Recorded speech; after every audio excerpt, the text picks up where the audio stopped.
But first, West Coast ports and Canada are facing pressure from dock workers who have gone on strike. Noi Mahoney has more with our top story. Noi, welcome, sir. What the heck is going on up there? Well, it's pretty crazy stuff. More than 7,400 port workers across Canada's west coast, including major seaports in Toronto and Prince Rupert, began a strike on July 1st. The International Longshore and Warehouse Union has been, workers for that union have been striking against their employers, the British Columbia Maritime Employers Association. The strike is about, as you mentioned earlier, better wages, but also the union wants their employers to put an end to contracting work out and also more protection against automation. Those are some of the three things that the union is pushing for.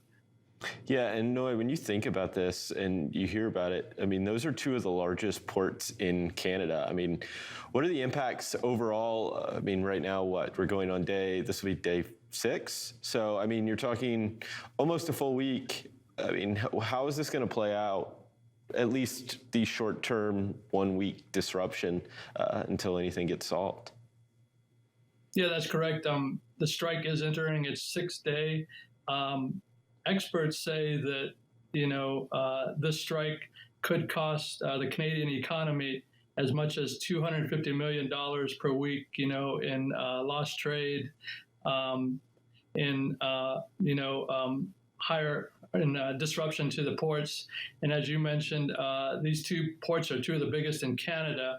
I think they're responsible for as much as $225 billion a year, both these two ports, in trade goods coming into the country. And I should also mention that, the goods that come into these two ports, about 20% of it is destined for the U.S. So if this strike goes on for a long period, it will have effect on the U.S. economy as well. And looking at, especially on the West Coast, we've got the ongoing talks with our Pacific ones to the south, longshoremen and labor. How is it that the Canadian folks, are they all not trying to negotiate around the same time, or did the decision to strike, is there a little more backstory on a little bit of this used labor as well? Are they hiring scabs or something? You cut out just a little bit, so I'll try to answer what I heard, but I know the negotiations between, this union and the British Maritime Employers Association, it's been going on for a few months, and they couldn't reach, a contract that both sides could agree on. So the strike began July 1st. I don't believe they've hired any scabs or anything at this point, and the Canadian government, the federal government, hasn't stepped in yet. They want to try to let the union and their, employers try to work this out without any kind of federal intervention. But I do think if this goes on for, a few more days or a week or so, you could finally see government intervention in Canada, because this strike, if it continues for a long term, it could affect, the economies of, Canada, even the United States and North America in general. It's a big deal. Yeah, and I mean, in the story, you covered basically that they said that they're pausing these negotiations. They want the federal mediation, but it doesn't seem like the government's in any hurry to step in. I mean, does this prolong into another week? I mean, can the Canadian government sit there and let this prolong into another week? I guess is another way to frame that. Those are pretty high-level questions. As you mentioned, the effects of just even a few hours of disruptions to the supply chain, as we know, can have huge effects on the economies of both countries. It's interesting because the union and their employers have both left the bargaining table, and right now they're both blaming each other, saying they're both sides are being unreasonable basically in their negotiations. So right now at this moment, there is no official negotiations going on over this labor dispute. And, the effect that this will have if the strike continues, it'll could cause, backlogs at ports, could cause shipment delays.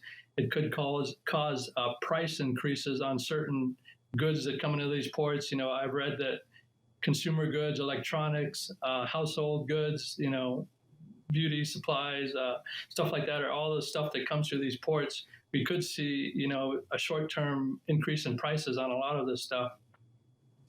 And looking at a blueprint potentially for other negotiations, do you think this is something the folks down south at the West Coast may be paying attention to if they feel like they can't get a deal with, ports of LA, Long Beach, and SeaTac? That'll be interesting. What happens with those negotiations? I have a feeling here in the U.S. we wouldn't let it go on for 6 days or so, that the government might step in a little quicker to say, hey, we can't have this. But that's just my opinion. So it'll be interesting to see how it plays out here in the States, but I just don't see, a strike of that magnitude, going into 6 days here in the United States. It would just be devastating to the economy. Yeah, and I mean, it's not just, you kind of mentioned it, it's not just the ports themselves, right? It's the knock-on effects, the rails.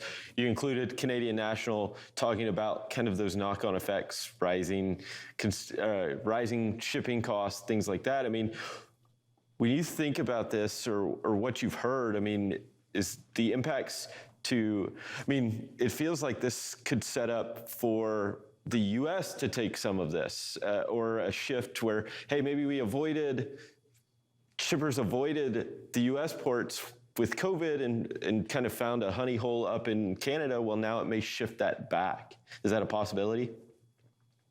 Yeah, absolutely. Anytime there's a disruption to certain ports, shippers, they're not going to wait for that disruption to clear up. They're going to look for another port of call to save them time and money. So that could absolutely be the case that, with all this disruption affecting, and it's not just the Port of Vancouver and Port of Prince Rupert. This strike in Canada affects 30 ports in that country along the country's west coast. So we could definitely see, shippers sort of rerouting, their shipments to ports here in the U.S. that, have struggled over the past year because of all the disruptions and labor negotiations going on in California. So, in a strange way, we could benefit a little bit here in the U.S. from what's going on up north in Canada. It's definitely a wild situation, and Noi, we will be keeping an eye out as well as it develops. Thank you so much, sir, for coming on, and hopefully Canada can hash it out. Hopefully. Thank you so much. All right, well, we're going to go over to the wall. Speaking of which, this fellow and Donnie Gilbert are going to be doing our next carrier update. Stay tuned.